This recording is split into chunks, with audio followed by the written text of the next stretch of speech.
का अखाड़ा सज गया है। दांव पर लगी है दिग्गजों की साख। आत्ममंथन का विषय है नेताओं का, जनता तो सिर्फ कह ही सकती है। दी की जायकेदार जैसा तो जी मोदी जी बना सकते हैं, बस केजरीवाल हो रहा है तरफ। विधानसभा चुनाव में कौन जीतेगा बाजी और किसे मिलेगी मात? दिल्ली में फिलहाल मौसम सर्द है, लेकिन सियासी पारा जो है वो गरमाया हुआ है, क्योंकि चुनावी शंखनाद हो चुका है तो सियासत इस वक्त अपने चरम पर पहुंची हुई है। ऐसे में हम भी दिल्ली की सियासत की बात करने के लिए पहुंचे तो लाल किले से मुफीद जगह और कौन सी हो सकती थी। मेरी दिल्ली में बात होगी दिल्ली की सियासी रंग ढंग की, दिल्ली के चुनाव की, लेकिन एक बिल्कुल जुदा अंदाज में बात होगी दिल्ली के सियासी रंग की, दिल्ली के इतिहास और दिल्ली के जायके के साथ। किसे मिलेगा राजधानी की जनता का आशीर्वाद और किसकी रह जाएगी अनसुनी फरियाद? इन तमाम सवालों को समेटे न्यूज एशियन की टीम पहुंची उस जगह जहां कदम कदम पर इतिहास के निशान नजर आते हैं, जिसकी कहानी चांदनी की तरह अतीत के पन्नों और वर्तमान के फलक पर चमकती है। और ऐसी जगह तो चांदनी चौक ही हो सकती है। चांदनी चौक के चावड़ी बाजार इलाके में स्थित है लगभग 125 साल पुरानी ये शाम स्वीट्स। और आपको बता दूं कि जब देश आज़ाद हुआ था और जश्न में खूब लड्डू बटे थे, या फिर नेहरू जी इंदिरा जी अपने घर में मिठाइयाँ खाया करते थे, तो जो मिठाइयाँ थी वो इसी स्वीट्स से जाया करती थी। और यहाँ तक कि कहा जाता है कि जो वर्ल्ड वॉर 2 में जो सैनिक थे उनके लिए जो खान पान का इंतज़ाम था वो भी इसी से गया था टाउन हॉल में। इस दुकान के बारे में कहा जाता है कि भाई यहीं से आज़ादी के लड्डू गए थे, वर्ल्ड वॉर 2 में खाना भी यहीं से सप्लाई हुआ था। क्योंकि वर्ल्ड वॉर 2 में तो हमें कुछ कांटेक्ट मिला था टाउन हॉल पे लड्डू और पूरी सप्लाई करने का। एक हमारे बाजार में 1-2 व्यापारी थे, किशोरी लाल जी, लाला किशोरी लाल जी, वो इंदिरा जी के परिवार से ज़्यादा करीब थे। वो जब कभी भी जाया करते थे तो इंदिरा जी के परिवार में हमारे यहाँ से मिठाई बनवा के ले आया करते थे। सर, मैं आपको नाश्ते के दौरान थोड़ा आपके स्वाद में खलल डाल सकती हूँ? बिल्कुल डाल सकते हैं। कैसा लग रहा है नाश्ता? बहुत बढ़िया। पहले हम चांदनी चौक रहते थे, अब रोहनी शिफ्ट हो गए और महीने में एक बार शाम से उठ के पूरी खाना जरूर आते हैं, जो कि दिल्ली की जो है सबसे बढ़िया आइटम है ये। पुराना स्वाद एज इट इज़। पुरानी दिल्ली की जो शान होती है वो आपको लगता है कि जो तमाम राजनीतिक पार्टियां हैं उन्होंने बरकरार रखी है? नहीं, बरकरार रखा हुआ, इस पर कोई डाउट नहीं, क्योंकि सबसे पहले जो चीफ मिनिस्टर थे हमारे मदन लाल खुराना थे, उनके जो मैनिफेस्टो में जो चीज़ें थी, मेट्रो के वो चेयरमैन थे। धीरे धीरे उसके बाद कांग्रेस की सरकार आई, फिर केजरीवाल के आई, उन्होंने सब चीज़ों को बरकरार रखा है। तो आप अभी मौजूदा सरकार के कामकाज को कैसे देखते हैं, कैसा काम किया है? मैडम, थोड़ा सा GST वगैरह आने से काम में थोड़ा सा वो हो गया है, क्योंकि अब सब जगह एक जैसा GST हो गया तो बाहर का जो व्यापारी है दिल्ली से बाहर का है वो आना बंद हो, काफ़ी कम हो गया। क्यों? उसको जो वो आइटम है वो वहीं मिल जाती है, उसी रेट पे मिल जाती है। डिस्ट्रीब्यूटर आज ऐसा हो गया है कि वो उनके घर पे, उनके शॉप पे देने को तैयार है। तो थोड़ी दिक्कतें हैं, बहुत काफ़ी बिजनेस। जब आप वोट डालने जाएंगे तो एक मुद्दा रहेगा आपके दिमाग में? लेकिन आज जो हमारे केजरीवाल जी ने है वो फ्री की चीज़ें दे के, बिजली फ्री, पानी फ्री दे के उन्होंने अपनी तरफ सारे वोट खींच लिए हैं। तो इससे थोड़ा सा मोदी जी को थोड़ा सा नुकसान है। तो फ्री का जो है वो नुकसान कर रहा है, लेकिन फ्री का कई बार अच्छा भी नहीं होगा। अच्छा नहीं होगा, तो सबको अपंग बना देगा। हाँ। और दिल्ली में लोग आ जाएंगे, बिजली फ्री, पानी फ्री, तो काम ही नहीं करेगा। आप तो युवा वोटर हैं, ये बताइए मोदी जी ज्यादा लुभा रहे हैं कि केजरीवाल जी? अगर देखा जाए तो केजरीवाल ने दिल्ली में डेवलपमेंट तो करी है, बट अगर हम ओवरऑल इंडिया के पर्सपेक्टिव में देखें तो मोदी जी ज़्यादा लुभा रहे हैं। इलेक्शन तो दिल्ली के हैं, तो कौन लुभाएगा? इलेक्शन दिल्ली के हैं, हम तो कोशिश करेंगे कि बीजेपी को ही वोट दें। आप लोग बताएं, दिल्ली में चुनाव हैं तो आपको क्या लगता है दिल्ली में कैसा काम हुआ है? नहीं, केजरीवाल देखिए काम तो बहुत अच्छा कर रहे हैं, बट ये कि और भी इसे बेटर कर सकते हैं। कौन सा ऐसा नेता है जो आपका जायका जो है तरोताज़ा कर देगा और आपको लगता है कि दिल्ली को एकदम जायकेदार बना देगा? देखिए, एज ए बिजनेसमैन मैं तो पहले ये सोच रहा हूँ कि बिजनेस तो हमारे काफ़ी बुरा इम्पैक्ट पड़ा है बीजेपी के कारण। नो डाउट के आम आदमी काम काफ़ी अच्छा कर रहा है और आपने जो डेवलपमेंट्स किए वो दिख रहे हैं। जो आपने जो काम किया है वो मीन्स हमको नज़र आ रहा है। नो डाउट के बीजेपी ने प्रोमिसेस किए कंट्री के हिसाब से, वो सही है, लेकिन फ़िलहाल इस मौजूदा जो इलेक्शन हो रहे हैं उसके लिए आम मेरे ख्याल से एक परफेक्ट डिसीजन होगा। अब चुनाव का मौसम है तो लड्डू हर पार्टी के मन में फूटेंगे ही, लेकिन सवाल है कि 11 फरवरी को दिल्ली की जनता किसे खिलाएगी सत्ता का लड्डू और कौन मन महसूस कर रह जाएगा? इस सवाल का जवाब दिल्ली की आम मतदाताओं से ही सुनिए। सर आप इस एरिया में मतलब व्यापारियों से भी जुड़े हुए हैं और इस एरिया को करीब से जानते हैं, समझते हैं।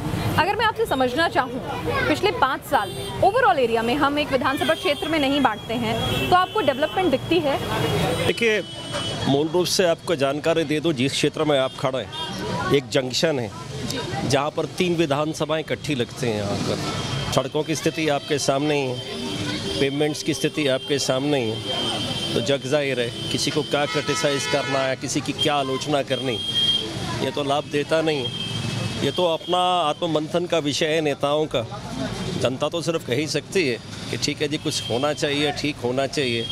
दिल्ली के जायके के साथ साथ सियासत का मिजाज भी हम आपको चांदनी चौक, चावड़ी बाजार, मटिया महल इलाके से दिखाने की कोशिश कर रहे हैं। तो ऐसे में जब हम 125 साल पुरानी अपने अंदर इतिहास समेटे श्याम स्वीट्स पर आए हैं, तो भला नागौरी और हलवे का नाश्ता हम क्यों ना करें। तो हम भी नाश्ता कर रहे हैं, उसके बाद अगले पड़ाव पर चलेंगे।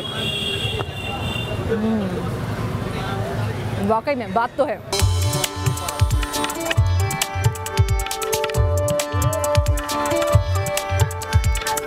मौसम चुनाव का है, इसीलिए चाट की दुकान पर राजनीति के चटकारे भरे जा रहे हैं। वैसे राजनीति के बारे में एक सच ये भी है कि सियासत ही इतिहास की इबारत लिखती है, और दिल्ली के चांदनी चौक से बेहतर मिसाल इसके लिए शायद कोई और हो ही नहीं सकती। दिल्ली का ये टाउन हॉल पिछले 4 सदी के इतिहास को अपने आप में समेटे हुए है। इस वक्त मैं मौजूद हूँ राजधानी दिल्ली के चांदनी चौक में, इतिहास को समेटे हुए अपने आप में एक ऐतिहासिक हेरिटेज इमारत टाउन हॉल के भीतर। टाउन हॉल को लेकर भी सरकार की एक योजना थी। साल 2017 में सरकार ने कहा था कि टाउन हॉल जो है उसको वो पूरा रिनोवेट करेंगे, उसके लिए एक योजना बनाएंगे, इसमें एक म्यूजियम बनेगा, पेंटिंग के जरिए दिल्ली का जो है वो पूरा का पूरा इतिहास जो है वो बताया जाएगा। 2017 से 2020 जो है वो आ गया है, चुनावी साल आ गया है, लेकिन ये इमारत बंद तो हो गई है, खाली भी हो गई है, लेकिन इसके भीतर जो भी जीर्णोद्धार का काम सरकार की जो योजना थी वो अभी तक जस की तस पड़ी हुई है। कोई भी काम जो है वो शुरू नहीं हुआ है। ये तो रही मौजूदा वर्तमान स्थिति इस टाउन हॉल को लेकर, लेकिन टाउन हॉल को लेकर एक दिलचस्प इतिहास भी है जिसके बारे में मैं आपको यहाँ बताना चाहूँगी, क्योंकि हम सियासत की बात कर रहे हैं, नेताओं के कामकाज का लेखा जोखा ले रहे हैं, तो कुछ इतिहास की भी बात कर रहे हैं दिल्ली के बारे में। जो टाउन हॉल की ये इमारत है, आपको बता दें कि इससे पहले यहाँ पर एक सराय हुआ करती थी। 400 साल पहले शाहजहां की बेटी के लिए ये बाजार जो है, चांदनी चौक का बाजार जो है वो बना था। तो शाहजहां की बेटी जहानारा के नाम पर उन्होंने ही यहाँ की जो 5 मशहूर बिल्डिंग है, उनका जो आर्किटेक्ट है, उनकी बेटी ने, जो बहुत ही पॉपुलर, बहुत ही सशक्त महिला के तौर पर जानी जाती थी, उन्होंने बनवाया था। तो वहाँ पर उन्होंने छोटी सी सराय बनाई थी कि कभी उनका बाजार की खरीदारी करने के बाद अगर थकान हो जाए तो वहाँ आकर वो आराम कर सकें। लेकिन जब ब्रिटिशर्स हिंदुस्तान में आए तो उन्होंने उस पूरे बाग को तहस नहस कर दिया, उस सराय को तहस नहस कर दिया, और उसकी जगह 1857 के बाद कब्जा करने के बाद यहाँ पर ये टाउन हॉल की बिल्डिंग जो है वो लॉरेंस इंस्टीट्यूट के नाम पर बनाई, और जो जहानारा के नाम पर पार्क बना हुआ था उसको क्वींस पार्क के तौर पर तब्दील कर दिया। एमसीडी ने इसे सबसे पहली वो इमारत थी जिसे दिल्ली की एक हेरिटेज इमारत के तौर पर चिन्हित किया। जैसे जैसे चुनाव की तारीख करीब आती जा रही है, दिल्ली का सियासी तापमान बढ़ता जा रहा है, और चांदनी चौक की गलियों में घूमते हुए आप इसे अच्छी तरह से महसूस कर सकते हैं। वोटर विकास के दावों और नेताओं के वादों को हकीकत की कसौटी पर परख रहा है। तो दिल्ली में आपको क्या लगता है, चेंज या फिर एक मौका और? आई थिंक मौका दे दिया है, अब जितना देना था अब दे दिया है। सड़क का तो वही हाल है, वही हाल है। हाँ। स्कूल्स को उन्होंने अच्छा कर दिया है, बसेस में लेडीज के लिए फ्री बसेस, लेडीज के लिए अच्छा किया उन्होंने, लेकिन साथ में जैसे बॉयज और गर्ल्स समान है, तो शायद बॉयज के लिए क्यों नहीं किया उन्होंने ये सब? बॉयज के लिए क्यों नहीं किया यार, सब कुछ फ्री होंगे तो बस कैसे चलेगी? हाँ, तो बॉयज के लिए भी करना चाहिए। हाँ, जहाँ एक समान अगर गवर्नमेंट मानती है लड़का लड़की की एक समान है, तो इसलिए चलिए। तो यहाँ पर आप बताइए, अगर लड़कियाँ अगर अपने आप को कमज़ोर समझती हैं, वो इतना कमज़ोर नहीं है कि वो अपना किराया भी नहीं भर सकती है। मुझे लगता है कि लड़का लड़की के लिए या तो इक्वल करो या तो किसी के लिए मत करो। अच्छा। और ज़्यादातर दिल्ली में सेल्फ डिपेंड है, लड़कियाँ जॉब भी करती हैं तो वो अपना किराया खुद भर सकती हैं, तो ये बहुत अनफेयर होगा। चलिए, तो ये यूथ की आवाज़ है, देखिए कि वो कह रहा है कि उन्हें फ्री नहीं चाहिए, वो सेल्फ डिपेंडेंट है। भारत में बात चुनाव की हो, सियासत की हो और गांधी नेहरू परिवार का जिक्र न आए, ऐसा तो मुमकिन ही नहीं। चांदनी चौक में एक ऐसी इमारत है जिसका भारत के सबसे रसूखदार राजनीतिक खानदान से गहरा रिश्ता है।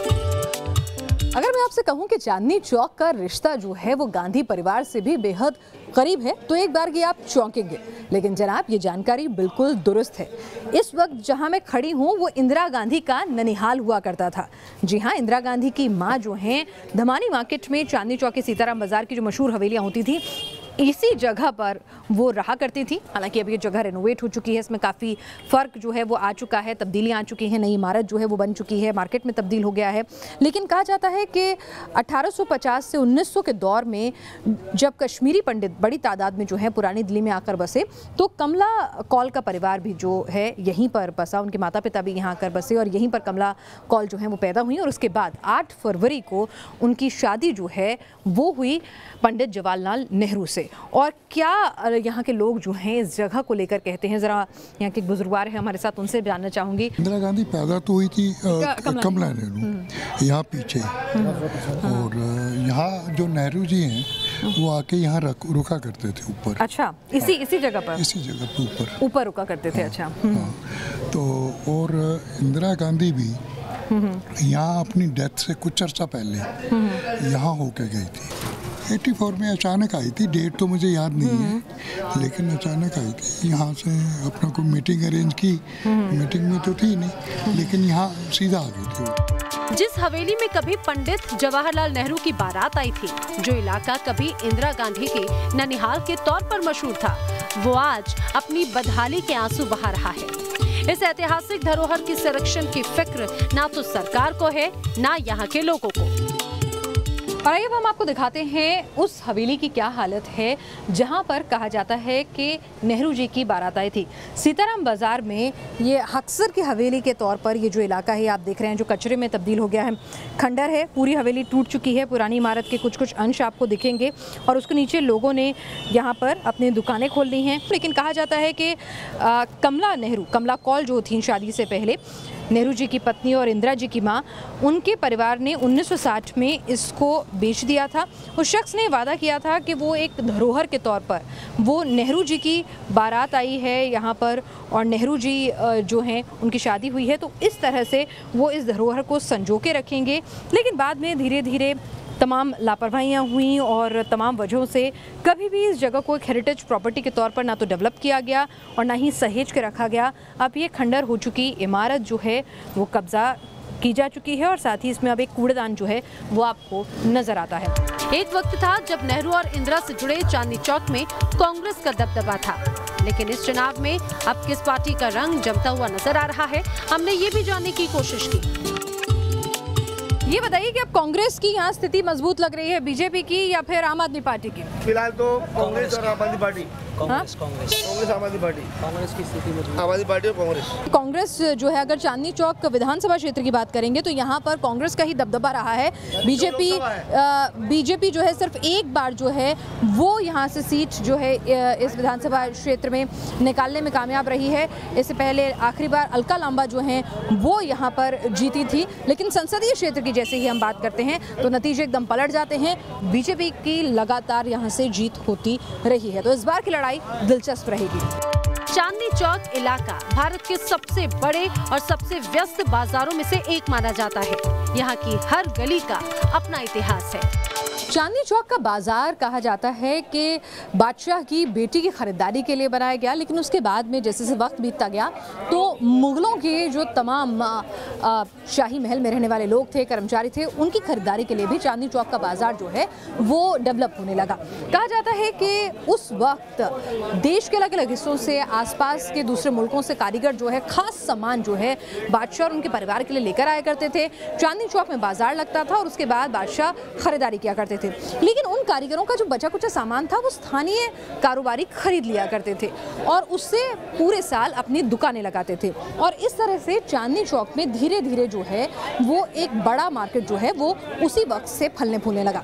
लेकिन आपको बताएं कि चांदनी चौक में इस वक्त 36 कटरे, यानी कि जो छोटी छोटी गलियों में, संकरी गलियों में, गलियों के अंदर गलियां, इस तरह के जो 36 कटरे मौजूद हैं, उसमें 20,000 के करीब लोग काम करते हैं और सालाना 50,000 करोड़ का कारोबार होता है।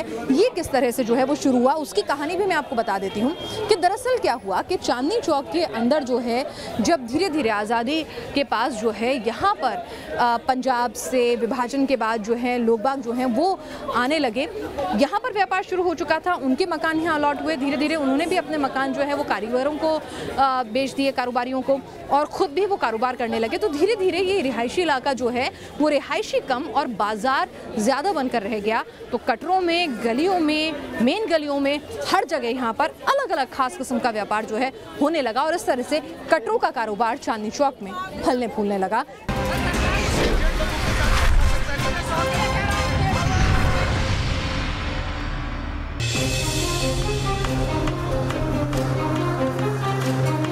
इक्कीसवीं सदी के राजनीतिक संग्राम का जायजा लेते हुए हमें चांदनी चौक में एक ऐसी दुकान मिली जो 19वीं सदी की कहानी सुना रही थी, इसीलिए वहां रुकना तो लाजमी था। आपने भरमा कचौड़ी सुना होगा, भरमा पूरी, समोसे, स्टफ वेजिटेबल सुना होगा, लेकिन क्या आपने सोचा है कि ये जो आपके फ्रूट्स होते हैं इनको भी आप जो हैं वो भर सकते हैं। तो एक कुल्ला जो मैं आपको यहाँ पर खाकर बताती हूँ कैसा स्वाद है, हालांकि मैंने पहले भी चखा हुआ है। यकीन मानिए ये पूरी दिल्ली में आपको कहीं नहीं मिलने वाला है। अगर आपको ये भरमा फ्रूट्स खाने हैं, भरे हुए फल खाने हैं, मतलब जायकेदार खाने हैं, तो आपको दिल्ली के चावड़ी बाज़ार में आना ही होगा। तो हम 200 साल पुरानी इस चाट की दुकान पर आए हैं और चटपटी चर्चा ना हो ऐसा कैसे हो सकता है जब दिल्ली की सियासी सरगर्मी जो है इस वक्त अपने चरम पर है। सर ये बता दीजिए मेरे को, आपकी चाट की तो दुनिया कायल है, 200 साल से आप चाट जो है आपका ख़ानदान जो है वो बना रहा है, तो ज़रा मुझे ये बताइए कि अगर मैं आपसे कहूँ कौन है जो आपकी चाट में जो सबसे बढ़िया आइटम है, उससे आप किसको कंपेयर करेंगे? चलिए टिक्की जैसा कौन सा नेता लगता है आपको जो करारा हो, कड़क हो? मनोज तिवारी। मनोज तिवारी? हाँ जी। करारा और कड़क? हाँ जी। और केजरीवाल कौन है फिर? केजरीवाल भी ठीक है अपनी जगह। केजरीवाल भी ठीक है अपनी जगह। खट्टा मीठा कौन सा नेता लगता है जो कभी अच्छा लगता है, कभी गुस्सा भी आता है उसके ऊपर, वो कौन है? मोदी जी लगता है कभी कभी। मोदी जी। तो मोदी जी पे कभी प्यार आता है, कभी गुस्सा आता है, कभी मीठी बातें करते हैं। हाँ जी बिल्कुल। हाँ, तो उनको आपके फ्रूट कुल्ले से कंपेयर करते हैं? खट्टे भी हैं, मीठे भी हैं, मसालेदार भी हैं। जी बिल्कुल। चाट और फ्रूट कुल्ले का स्वाद लेते लोगों का सियासी टेस्ट क्या है, आइए जरा ये भी जान लेते हैं। आपको लगता है कि दिल्ली की सियासत में कौन है जो इस चाट जैसा स्वाद दे देगा आपकी दिल्ली को? मैम मुझे तो केजरीवाल लगते हैं। हाँ जी, तो क्यों काफ़ी हेल्प की है उन्होंने जो कॉमन पीपल है उनके लिए। दिल्ली के चाट जैसा जायकेदार कौन बना सकता है, कौन सा नेता? दिल्ली की जायकेदार जैसा तो जी मोदी जी बना सकते हैं बस। यहाँ तो केजरीवाल की उम्मीद है, केजरीवाल ही आएगा। केजरीवाल ही आएगा। बीजेपी के जायके में वो बात नहीं है। ज़्यादा 8-10 सीटें मिल जाएंगी बीजेपी को। नहीं। इतिहास और वर्तमान के दौराहे पर खड़े चांदनी चौक की एक झलक हमने आपको दिखाई। मेरी दिल्ली के अगले एपिसोड में हम आपको दिखाएंगे यहाँ के सदियों पुराने इतिहास और राजनीति के कुछ और रंग। विनाश त्यागी, न्यूज़ नेशन, दिल्ली।